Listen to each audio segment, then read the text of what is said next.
धन्यवाद। Next Shri Sanjay Singh, 20 minutes. धन्यवाद मान्यवर, आपने महामहिम राष्ट्रपति जी के अभिभाषण पर मुझे अपनी बात कहने का मौका दिया। मान्यवर, पूरे आदर और सम्मान के साथ, महामहिम राष्ट्रपति जी के प्रति पूरे आदर और सम्मान के साथ कुछ असहमति के बिंदु हैं जो आपके सामने मैं रखना चाहता हूं। यहां पर सबका साथ, सबका विकास, सबका विश्वास, सबका प्रयास, इसका जिक्र हुआ। सरकार और भारत के प्रधानमंत्री बार बार इस बात को कहते हैं, लेकिन इस देश के अंदर जो घटित हो रहा है वो बहुत विचलित करने वाला है मान्यवर। अभी दिग्विजय सिंह जी ने जिक्र किया कि 30 जनवरी को हम लोगों ने राष्ट्रपिता महात्मा गांधी जी की पुण्यतिथि मनाई और उस दिन तमाम वीडियो, उनके पुराने वीडियो, पुराने स्पीचेस, पुराने तमाम उनकी बातें सोशल मीडिया पे वायरल हुई मान्यवर। और उसी बीच एक तस्वीर वायरल हुई। वो तस्वीर थी उन हत्यारों की जो अदालत में बैठ के हंस रहे थे, उस जमाने की तस्वीर, जिसमें नाथूराम गोडसे भी था और उसके साथ तमाम और लोग थे, हंस रहे थे, उनके मन में कोई चिंता नहीं थी। आप कह रहे हैं गांधी जी की हत्या से आरएसएस का कोई लेना देना नहीं, तो मैं आपसे कहना चाहता हूं कि आइए हम सब लोग मिलकर उस विचारधारा की हत्या करें जिस विचारधारा ने गांधी की हत्या की। उस विचारधारा की हत्या करें मानव, जिस विचारधारा ने हमारे राष्ट्रपिता महात्मा गांधी को, अहिंसा के पुजारी को हमसे छीना। लेकिन दुर्भाग्य से ऐसा नहीं हो रहा है। देश में तमाम घटनाएं हो रही हैं। पिछले दिनों बरेली में एक चर्च के सामने हंगामा किया गया, हनुमान चालीसा पढ़ा गया। लखनऊ के अंदर एक चर्च के सामने वहां पर हंगामा किया गया, हनुमान चालीसा पढ़ा गया। क्या बजरंगबली जी ने आपसे कहा है कि चर्च में जाके हनुमान चालीसा पढ़ो? क्या भगवान श्री राम ने आपसे कहा है कि मस्जिद के सामने जाके रामचरितमानस का पाठ करो? अगर आपको हनुमान चालीसा पढ़ना है, हनुमान जी के मंदिर में जाइए, रामचरितमानस का पाठ करना है, राम जी के मंदिर में जाइए, वहां से कुछ आशीर्वाद लेकर आइए अपने लिए और इस देश के लिए। लेकिन वतन को बांटने की कोशिश मत कीजिए, वतन को बांटने की कोशिश मत कीजिए। मान्यवर, ये मंदिर, ये मस्जिद, ये शिवालय की जिद में वतन ही ना होगा तो क्या बांटिएगा? ये कब तक मजहबी नशा बांटिएगा? ये मंदिर, ये मस्जिद, शिवालय की जिद में वतन ही ना होगा तो क्या बांटिएगा? आप इस देश को बांटने का काम कर रहे हैं। एक विचलित करने वाला वीडियो उस दौरान आया मान्यवर। 25 दिसंबर के पहले जबलपुर में भारतीय जनता पार्टी की एक महिला नेता चर्च के अंदर घुसती है, घुसकर वहां एक नेत्रहीन महिला के साथ हाथापाई करती है और उसकी जो मासूम बच्ची बैठी रहती है उसको ये कहती है कि तुम इससे गलत काम कराने के लिए लाती हो। ऐसा समाज आप बना रहे हैं, ऐसा हिंदुस्तान बना रहे हैं। पूरी दुनिया में आप ऐसे विश्वगुरु बनेंगे। आज ऑस्ट्रेलिया में, इंग्लैंड में, यूएस में, न्यूजीलैंड में, दुनिया के अलग अलग देशों में जो लोग भारतीय रहते हैं उनको कितनी शर्मिंदगी महसूस करनी पड़ती होगी कि आप उनके धार्मिक मान्यताओं के हिसाब से उनको यहां पे पूजा अर्चना, इबादत, प्रेयर नहीं करने दे रहे हैं। यह हो रहा है मान्यवर इस देश के अंदर। इसलिए नफरत की राजनीति को पहले मारना होगा और आपकी नफरत की राजनीति रुक नहीं रही है, वो असीमित है, उसकी कोई सीमा नहीं है। पहले हिंदू को मुसलमान से लड़ाओ, फिर हिंदू को सिख से लड़ाओ, फिर हिंदू को ईसाई से लड़ाओ, फिर हिंदू को हिंदू से लड़ाओ, जाट को गैर जाट से लड़ाओ, मराठा को गैर मराठा से लड़ाओ, दलित, पिछड़े, सवर्ण को आपस में लड़ाओ। अभी आप एक बिल लेके आए उस बिल के बारे में सुप्रीम कोर्ट ने कह के रोक लगा दिया कि यह बिल तो अस्पष्ट है, इसमें कोई स्पष्टता नहीं है इस बिल में। आप क्यों ऐसा बिल लेके आए जिसके कारण से पूरे देश का माहौल खराब हुआ? आपने झगड़ा कराया दलितों यूजीसी का बिल, और आप इक्विटी बिल जो लेके आए, आपने कहा इक्विटी कमेटी जो बनेगी उसको लेके आपने जो इक्विटी कमेटी बनाई उसमें तमाम बातें आपने ऐसी लिखी, पूरे देश में आपने झगड़े का माहौल क्रिएट किया। आप कभी भी और कहीं भी दलितों और पिछड़ों और आदिवासियों के हितैषी रहे ही नहीं हैं। आपका संगठन, आपकी विचारधारा, आपकी मातृ संस्था आरएसएस, वहां तो 100 साल तक आज तक एक भी दलित, पिछड़ा और आदिवासी आरएसएस का प्रमुख नहीं बना। यह सच्चाई है आपकी। आप हल्ला मचा रहे थे कि देखो हमने दलितों, पिछड़ों, आदिवासियों के लिए कितना शानदार बिल हम लेके आए, कितना शानदार हमने काम कर दिया। सुप्रीम कोर्ट ने उस पर रोक लगा दिया। सुप्रीम कोर्ट ने कहा कि यह बिल अस्पष्ट है। आपने इस देश के अंदर विश्वविद्यालयों में आरक्षण को खत्म किया है, यह सच्चाई है मान्यवर।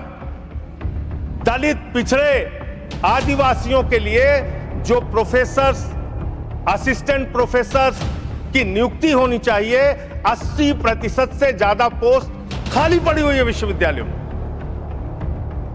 और जो चीज आपके हाथ में है, आप दलितों, पिछड़ों, आदिवासियों के हितैषी कैसे हैं?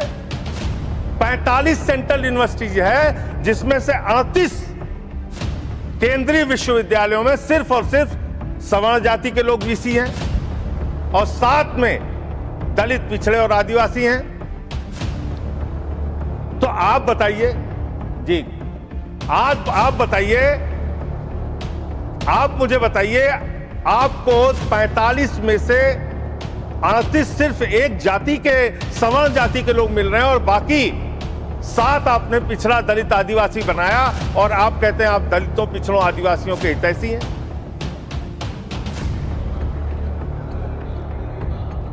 किसमें?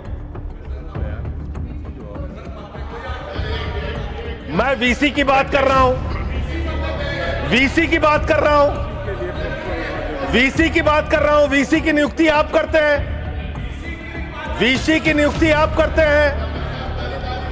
इसका मतलब दलित, पिछड़ा और आदिवासी बीसी बनने योग्य नहीं है, यह आपकी मानसिकता है। इसका मतलब आपकी मानसिकता है पिछड़ा, दलित और आदिवासी प्रोफेसर बनने योग्य नहीं है। 12 साल क्या किया? आप नॉट फाउंड सुइटेबल की कैटेगरी में डाल देते हैं उन लोगों को। आप क्या न्याय कर रहे हैं उनके साथ? पूरे देश के हाई कोर्ट, सुप्रीम कोर्ट की हालत देखिए सर। देश का है सुप्रीम कोर्ट 1 और 25 हाई कोर्ट। वहां पे कितने जज हाई कोर्ट के अंदर या सुप्रीम कोर्ट के अंदर दलित, पिछड़े, आदिवासी हैं? पता कर लीजिए, आपको पता चल जाएगा।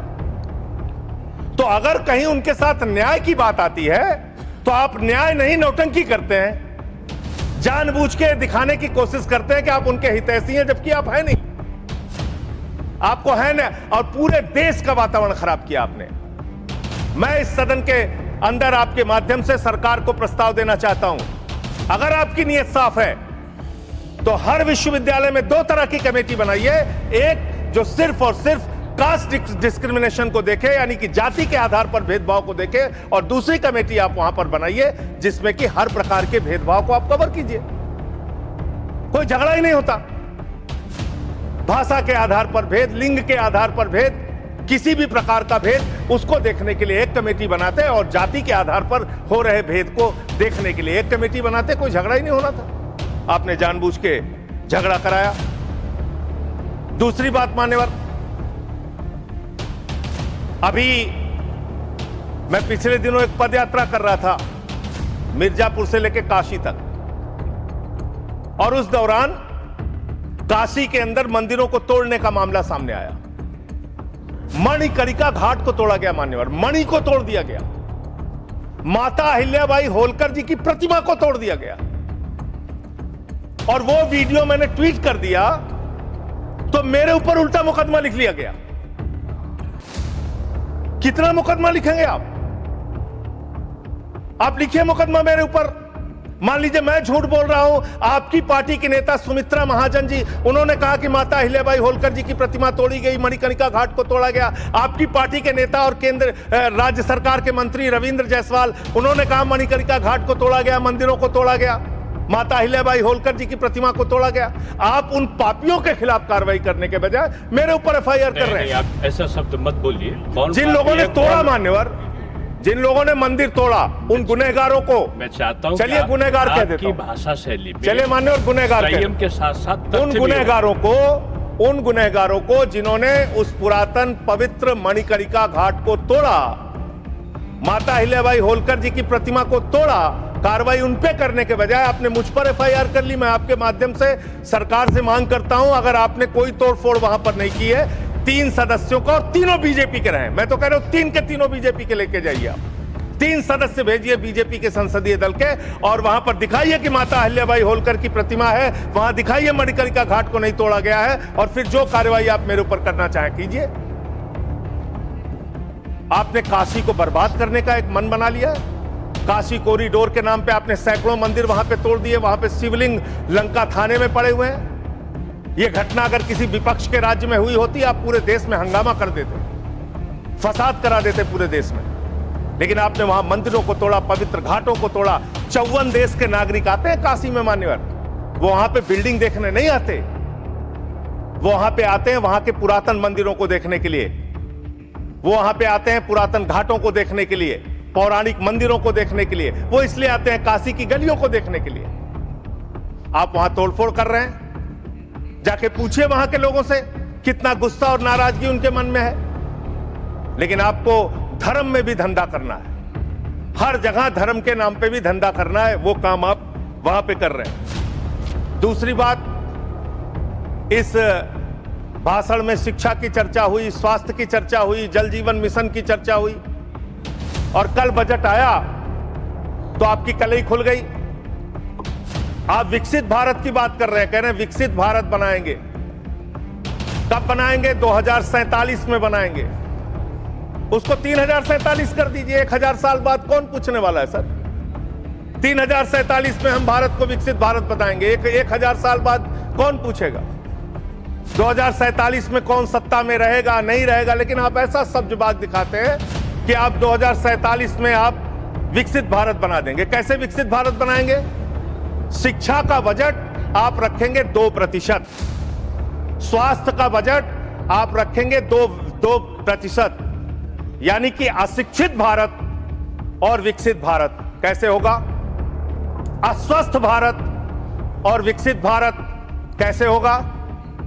आपने ग्रामीण विकास के नाम पे जो बजट का हिस्सा है उसको कम कर दिया, तो एक अविकसित ग्रामीण व्यवस्था के साथ आप विकसित भारत कैसे बनाएंगे? आपने किसानी के लिए, एग्रीकल्चर के लिए जो बजट रखा उसको घटा दिया।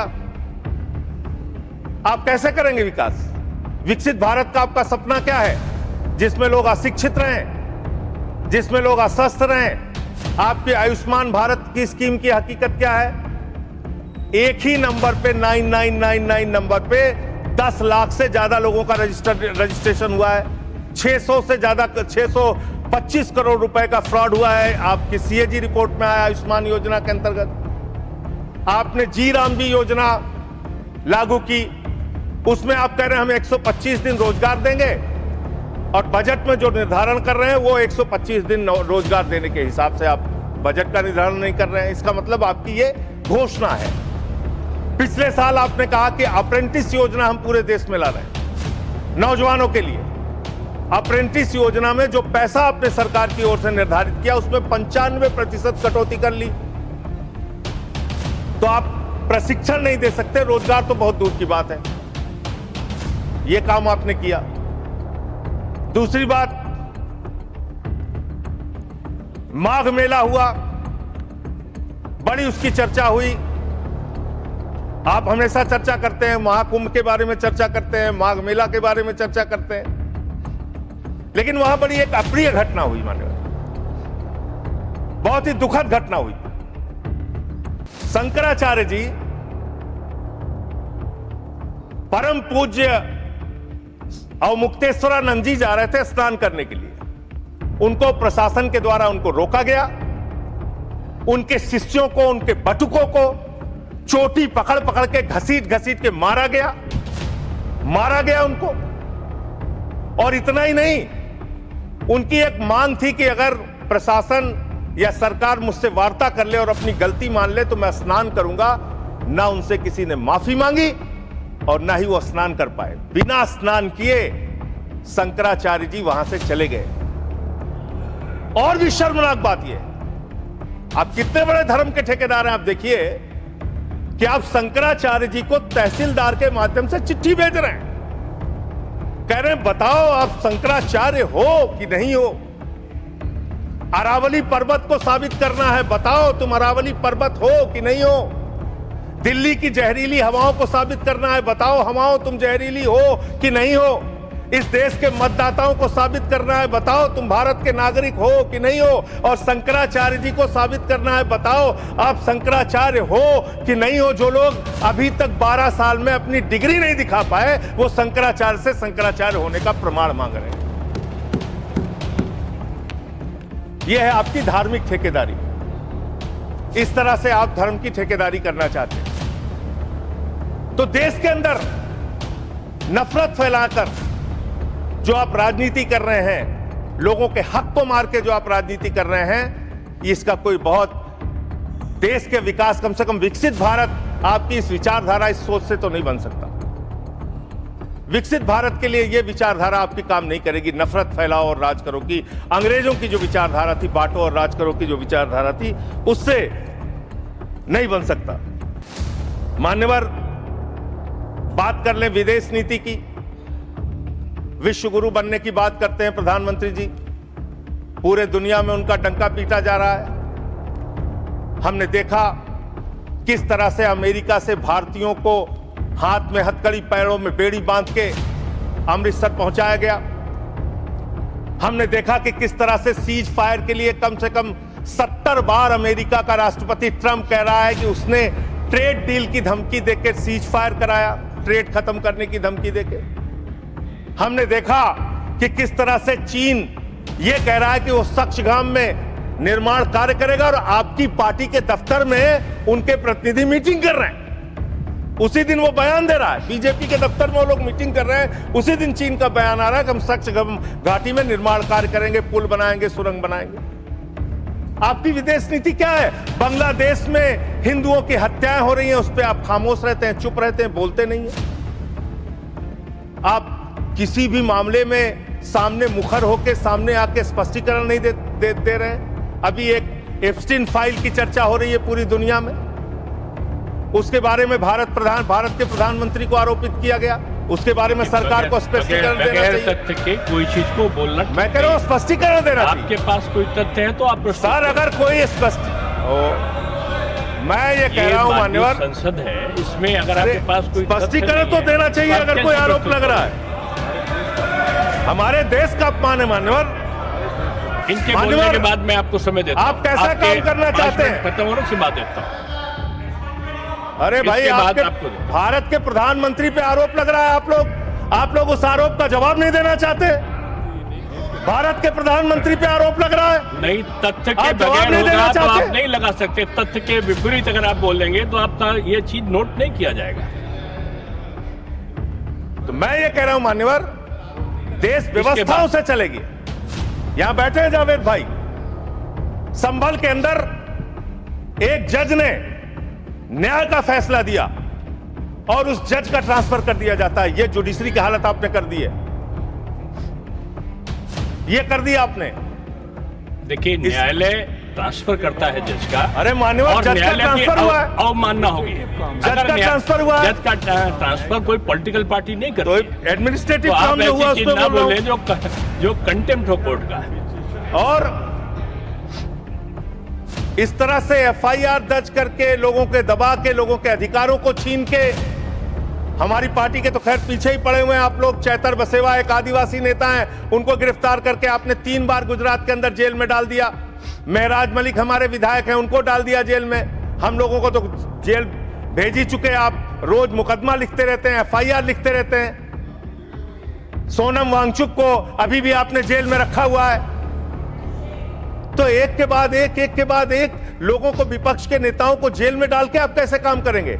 आप पूरे देश में एसआईआर के नाम पे लोगों के वोट काट रहे हैं, एसआईआर के नाम पे लोगों के वोट काट रहे हैं। बस खत्म कर रहा हूं सर, सबको 2-2, 3-3 मिनट मिला है। मैं 1 मिनट में मैं खत्म, 1 मिनट में आधा मिनट। मान्यवर, मैं पार्टी का लीडर हूं, 1 मिनट में खत्म। आधा मिनट। मान्यवर, एसआईआर के नाम पे आप क्या कर रहे हैं? पूरे देश में करोड़ों लोगों के वोट काट रहे हैं। यूपी की बात अगर मैं कर लूं तो वहां पर आपके ही राज्य निर्वाचन आयोग ने जो चुनाव की सूची बनाई, ग्रामीण चुनाव के लिए, पंचायत चुनाव के लिए और शहरी चुनाव के लिए, उसमें दिखाया 17 करोड़ वोट। और एसआईआर के लिए जो केंद्रीय ज्ञानेश कुमार जी की निगरानी में जो सूची बनी, उसमें दिखाया गया 12 करोड़ 55 लाख वोट, 4.5 करोड़ वोट उत्तर प्रदेश में कहां पर उड़ गए? और आप कह रहे हैं हर बूथ पे 200 वोट बनाएंगे तो 3.5 करोड़ वोट आप ऐसे ही बना लेंगे। तो एक बहुत बड़ा फ्रॉड है। एसआईआर में आप नेताजी के परिवार को नोटिस भेज रहे हैं। बस खत्म कर रहा हूं मान्यवर। एसआईआर में आप नेताजी सुभाष चंद्र बोस के परिवार को नोटिस भेज रहे हैं, नोबेल पुरस्कार विजेता अमर्त्य सेन को नोटिस भेज रहे हैं, पूर्व एडमिरल को नोटिस भेज रहे हैं। अब कैसा एसआईआर करा रहे हैं? ये एसआईआर नहीं है, चुनावी घोटाला है। मैं कहना चाहता हूं। बहुत बहुत धन्यवाद। सुधांशु त्रिवेदी जी, एक मिनट में। फाइल का जिक्र हुआ, एक विकृत यौन मानसिकता के सजाए याफ्ता अपराधी का जिक्र इस संसद के पावन पटल के ऊपर करना इनकी विकृत और विक्षिप्त मानसिकता का प्रतीक है। सर, एक बात फैक्ट ऑफ द मैटर ये है, among the millions of emails there is no direct email with prime minister.